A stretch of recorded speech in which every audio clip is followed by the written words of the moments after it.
A victim received what looked exactly like a legitimate Apple support email, complete with a real case number, a real Apple domain and the sender address, and a callback request about suspicious activity on his account.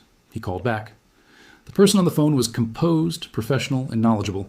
He walked the victim step by step through what appeared at every point to be a completely routine Apple account security verification process, using the correct terminology and asking the kinds of questions a real support agent would ask. Then he got an alert that his Apple ID had been used to sign into a Mac Mini he did not own. CyberGuy's December 2025 confirmed documentation of this exact attack type described it precisely.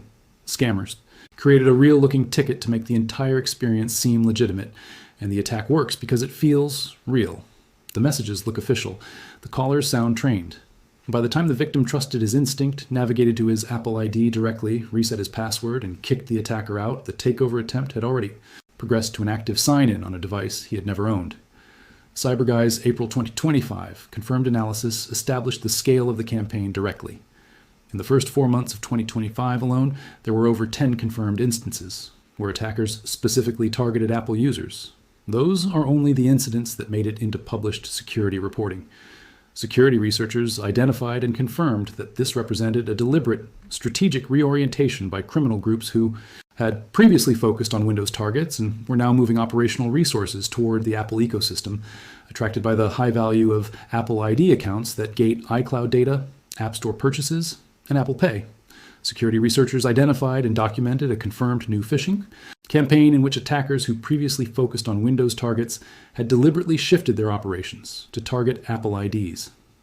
The setting this video is asking you to change right now determines whether your Apple account data is protected by end-to-end encryption that even Apple itself cannot access, and whether a successful phishing attack that captures both your password and your 2FA code can still result in a full account takeover.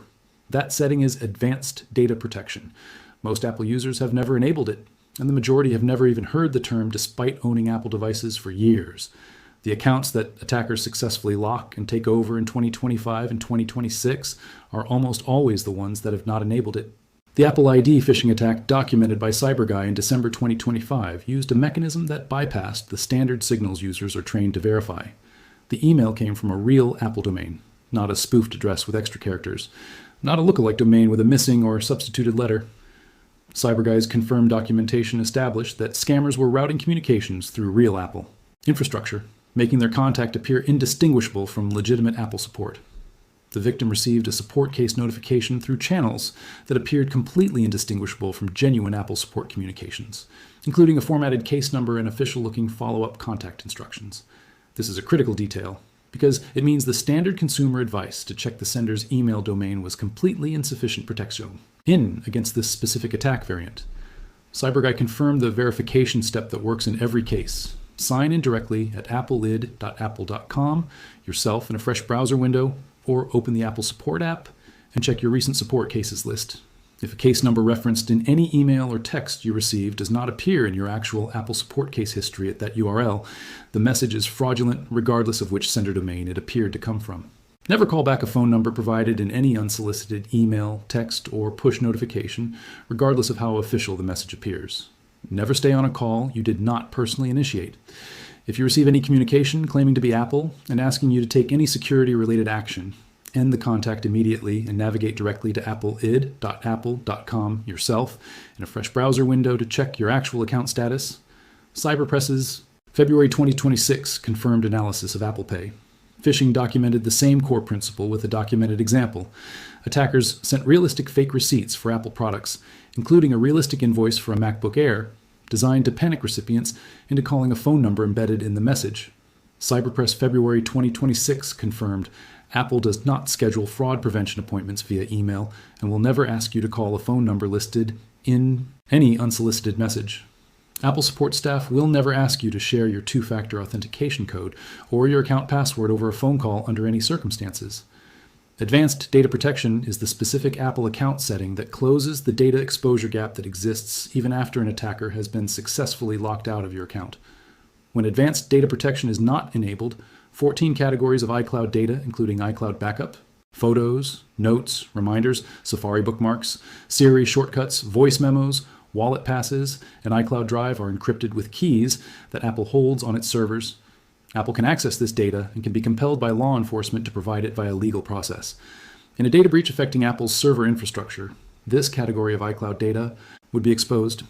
When advanced data protection is enabled, the encryption keys for all 14 of those data categories are generated on and stored exclusively on your own trusted Apple devices. Apple does not hold those keys and cannot access that data even if compelled. Adblock testers, January 2026, confirmed analysis documented the protection directly with advanced data. Protection enabled, your iCloud data stays private to you regardless of what occurs at the Apple infrastructure level. The practical account security implication is direct. Even if an attacker compromises your Apple ID credentials and somehow gains access to data stored on Apple's servers, the encrypted content of those 14 data categories remains completely unreadable without the keys stored only on your trusted devices. To enable advanced data protection on iPhone, go to Settings, tap your name at the top, then iCloud, then Advanced Data Protection, and follow the setup prompts. You will be required to set up a recovery key or a recovery contact first, because Apple cannot help you recover your data if you lose access to all your trusted devices. Write down your recovery key on paper and store it somewhere physically secure, separate from your devices, and not accessible through your iCloud account.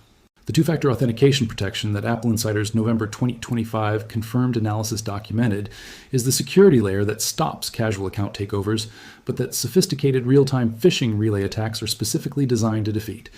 Two-factor authentication still matters, but the protection only holds if you keep the verification codes entirely to yourself.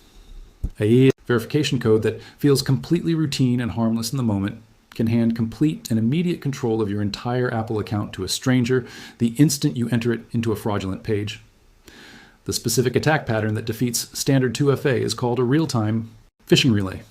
The attacker presents a convincing fake Apple login page. As you type your Apple ID email and password, those credentials are captured and immediately forwarded to the real Apple login page. Apple sends a genuine 2FA notification to your device.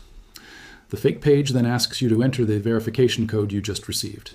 You enter it believing you are verifying with Apple. They enter it on the real login page in the same moment. You enter the code believing you are completing a security verification with Apple. The attacker simultaneously enters it into the real Apple authentication page. Your account is theirs within seconds. Apple Insider's November 2025 confirmed analysis documented the specific protection that defeats this relay attack. Physical security keys add a critical layer of protection because they will not authenticate on fraudulent sites. The hardware requirement creates a barrier that makes this specific phishing attack far easier to deflect. A FIDO. 2 hardware security keys, such as a YubiKey, is registered to your Apple ID and must be physically present and tapped by you to complete any sign-in. A phishing relay attack that successfully captures your password and your notification-based 2FA code still fails completely because the attacker cannot physically produce the registered hardware key from a remote location. To add a security key to your Apple ID, go to Settings, tap your name, then Password and Security, then Security Keys, and follow the guided setup prompts. Apple requires enrolling at least 2 FIDO2 compliant security keys and running the most recent version of iOS, iPadOS, or macOS. The Trusted Device Review and Recovery Contact Configuration are 2 Apple ID security steps that most users have never performed, and that directly determine how quickly an attacker can be locked out and how quickly you can regain access if you are locked out yourself. On your iPhone, go to Settings, tap your name at the top, and scroll down to the list of devices below your account information. Every device listed there is a trusted device for your Apple ID. Every device on that trusted list can receive 2-factor authentication codes from Apple and can silently approve sign-in requests for new devices being added to your account. If any device in that list is one you no longer own, no longer use, or do not recognize, tap it and select Remove from Account immediately. An attacker who previously social engineered a successful Apple support interaction may have added a device to your trusted list months ago, long before you noticed anything wrong with your account. A device you sold or gave away 18 months ago that is still on your trusted list can receive 2FA codes and authorize account changes on your behalf without your knowledge. Adblock testers, January 2026 confirmed analysis confirmed the importance of this step. Reviewing your trusted device list regularly and keeping 2-factor authentication active are both essential elements of Apple account security maintenance. CyberGuy's December 2025 confirmed documentation of the Apple support impersonation attack captured the exact moment the attacker's access became visible. An alert appeared on the victim's devices showing his Apple ID had been used to sign into a Mac Mini he had never owned. That alert was the trusted device sign-in notification system working exactly as designed. The alert is only protective if you act on it immediately. Apple Insider confirmed. Unknown sign-in notices often arrive within seconds of an attacker gaining initial access, and responding quickly by changing your password can prevent a full account takeover before the attacker locks you out. The complete Apple ID protection framework covers 5 confirmed steps: advanced data protection, trusted device audit, recovery setup, the verification habit that stops phishing at first contact, and passkey and 2FA review. Step 1 is enabling advanced data protection immediately. Settings. Tap your name, then iCloud, then advanced data protection, and follow the setup prompts. During setup, you'll be required to create a recovery key or designate a recovery contact. Write the recovery key down on paper and store it physically somewhere safe. Step 2 is the trusted device audit. Settings. Tap your name, scroll to the full device list at the bottom of the page, and review every listed device carefully.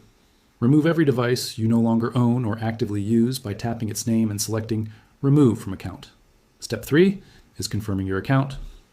Recovery configuration is in place. Settings, tap your name, then password and security, then account recovery.